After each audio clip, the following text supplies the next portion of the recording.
మాట్లాడరా మీరు? మీ డాడీ ఏం మాట్లాడతారా? ఎస్, గోపాలకృష్ణారెడ్డి గారిని మాట్లాడవలసిందిగా రిక్వెస్ట్ చేస్తున్నాం. Congratulations sir. అందరికీ నమస్కారం అండి.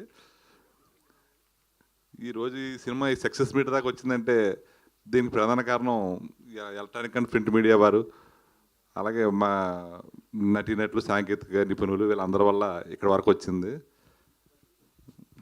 అదే నాకే ఆశ్చర్యంగా ఉంది. కొత్త టీంతో ఇంతవరకు ఇవాళ వేరే ఓవర్సీస్లోని ప్రదర్శిస్తున్నాం, ఇక్కడ వస్తుంది, ఓటీటీలో వస్తున్నాయి, ఇవన్నీ వస్తున్నాయి. దీనికి మేము చేసిన ప్రయత్నం మంచిదే కాదా అనుకుంటా. దీన్ని నేనైనా కొంచెం చిరగబడ్డాను అన్నారు చూసారా, నేను పడ్డాను, కానీ మా అమ్మాయి ఓపికని లాక్కొచ్చింది.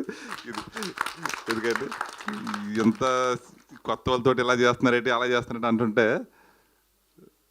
సరే ఎన్ని అనుకున్నా ఓకే, చివరి కొత్తలకి విజయం సాధించామండి. First of all thanks to media. వీరందరూ కూడా చాలా బాగా సపోర్ట్ చేశారు. చూసిన వాళ్ళందరూ ఫోన్ చేస్తుంటే చాలా ఆనందంగా ఉంది.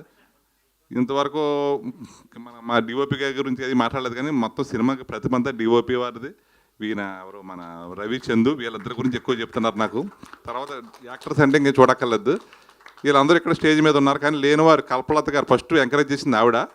కల్పలత గారు, తర్వాత తులసి గారు, వాళ్ళ సీనియర్ యాక్టర్స్, వాళ్ళు కూడా కథని పర్వాలేదు చేద్దాం అంటే, మీరు కొత్త వాళ్ళతో చేస్తారా, మీరు పెద్ద యాక్టర్స్ అంటే కూడా ఏమీ లేదు, దీనికి ఇలాగే చేస్తాం, మేము పుష్పాలు చేసినది ఇది చేస్తాం అని చెప్పి ఫస్ట్ ఎంకరేజ్ చేసింది ఆవిడే. ఈ సినిమాకి మీరు విజయం సాధిస్తారని దీవించింది కూడా ఆవిడే.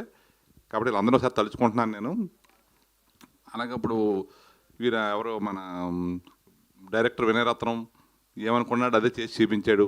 అలాగే హీరో వంశీ, సంజయ్, ఆయన గోపి గారు, ఒక్కొక్కరు గురించి ఫోన్ చేస్తున్నారు. అందరూ ఒకరి గురించి చెప్పట్లేదు నాకు ఫోన్ చేసిన వాళ్ళు. ఒక్కొక్కరు గోపిది బాగుందంటారు, ఒకళ్ళు వాళ్ళు బాగుందంటారు. అలా అన్ని టోటల్గా అందరితో కలిపి చివరికి వచ్చింది. ఏదైనా చిన్న చిన్న ఇబ్బందులు ఒకటి రెండు ఉండొచ్చు, ప్రతి సినిమాలోనూ 100% కరెక్ట్గా ఉండవు. ఒకటి రెండు ఆటలకి విమర్శలు వచ్చినా కూడా దానికి స్వీకరిస్తాం, దాన్ని మళ్ళీ తర్వాత రాకుండా చూసుకుంటాం. ఇక్కడ వరకైతే ప్రొడ్యూసర్గా నేను ఇన్వెస్ట్మెంట్కి నాకు భయం లేదు, వీళ్ళ భవిష్యత్తుకి భయం లేదు. అన్ని రకాలుగా కూడా చాలా హ్యాపీగా ఈ సక్సెస్ మీట్ పెట్టుకుని ఒరిజినల్గానే చెప్తున్నాం. మా ప్రయత్నంలో నిజాయితీ ఉంది, మేము అడుగుతున్నాం న్యాయం ఉంది, కాబట్టి ఇంక దీంట్లో డౌట్ ఏం లేదు. మళ్ళీ కొత్త డైరెక్టర్, కొత్త హీరోతో మళ్ళీ మీ ముందుకు వస్తాను. థ్యాంక్ యూ గోపాలకృష్ణ గారు. ఇంతమంది కొత్త వాళ్ళకి ఒక పాత్ని దారిని చూపించినందుకు